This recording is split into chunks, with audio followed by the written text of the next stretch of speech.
Back to a new video in my YouTube channel. Today I will talk about my preview for Netherlands versus Morocco. First of all, I would like to say this will be one of the most exciting knockout matches other than Japan versus Brazil. Like, this match has two teams that are in the top 10 in the world rankings. Morocco, who unfortunately came second in their group from just goal difference. They had the same points from Brazil as they drew 1-1 with each other. But Brazil's goal difference was just more superior than Morocco's. But Netherlands topped their group with just more points than Japan. So Netherlands will be having a bit of a happy feeling coming into this match. Both of these teams are excellent and they have amazing coaches and amazing tactics. But some people really don't like Ronald Koeman how he plays, and I can see why. Like, against Japan, when Somerville scored, then it was a hydration break. In that moment, he just subbed Somerville off and he was just trusting the Japan defense. So Ronald Koeman has been getting some hate from the Netherlands fans and he's expected to perform in the highest level. While Morocco has an amazing coach, their coach won the Under-20 World Cup, so he has experience with pressure. But this Morocco team is not like 2022. If this match was played in the last World Cup, I would easily pick Netherlands to win. But this new Morocco team is so good. Like, the stars from the last World Cup, like Hakim Ziyech, Amrabat, they aren't even starting for the team anymore. And Hakim Ziyech, who was the best player by far for Morocco in the last World Cup, hasn't even been picked for the squad. This just shows that how much this Morocco team has evolved. Let me tell you some of the key players that help Morocco's tactics work. First of all, Bouwadi. Bouwadi is the CDM that plays for Real currently. Bouwadi has a very big role for this Morocco team. I mean, he relaxes a bit deep, but does eventually go higher up in the pitch. What Bouwadi does is that he keeps those low spaces tight while pocketing the other team's attackers and midfielders.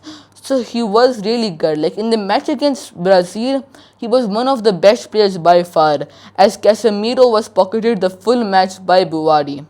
And Bouwadi recently has been getting interest from the likes of Manchester City and PSG. But according to Fabrizio Romano, Manchester City is leading the race, and Bouwadi might be signed for Man City in the next transfer window. Or what they might do if they sign him this season, but then loan him out until next season and then sign him. So Bouwadi will be having a big move this year or the next summer. Now let me talk about the Morocco attack.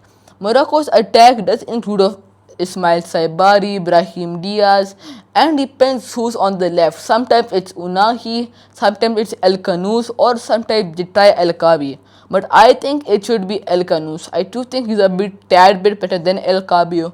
Or they could try to bring Ismail Saibari on the left and then El Kabi on the middle to just see how it works.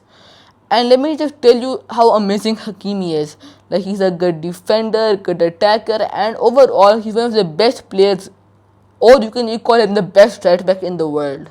And Ismail Saibari became the first African player to score in all three of his World Cup group stage matches, so it's a huge achievement for him. Now let's move on to Netherlands. Netherlands is coming into this match with a bit of a better morale boost than Morocco, as they finished top in the group with 7 points. Even if it was the same points as Morocco, but they still had more points than Japan, Sweden, and Tunisia. And Netherlands overall did play better than Morocco. I mean, they had a result like 5-1 against Sweden, and Sweden isn't even a bad team. They drew against Japan 1-1. And Netherlands team consists of some amazing players. Like, arguably they have the best defense in the world. Like, they have Van Bruggen in goal, and Van Bruggen is also getting interest from Bayern Munich for a Manuel Neuer replacement. And the defense is unbelievable. They have Julian Timber, Virgil van Dijk, Mickey van der Ven, and they have Van Hecke. And they also have some quality defenders like Nathan Ake on the bench. Overall, this team is amazing of Netherlands. Now let me move to their midfield. They have also a pretty good midfield like Frankie de Jong, and they have other players like some Quinton Tabor. So they have a balanced midfield, and their attack is superb. Somerville, Weghorst, and they even have Brian Brobby, who's having amazing numbers for Netherlands this season. Overall, Netherlands have a very interesting game plan. They like to keep the ball in midfield or play from the back, and eventually they do score plenty of goals from this plan.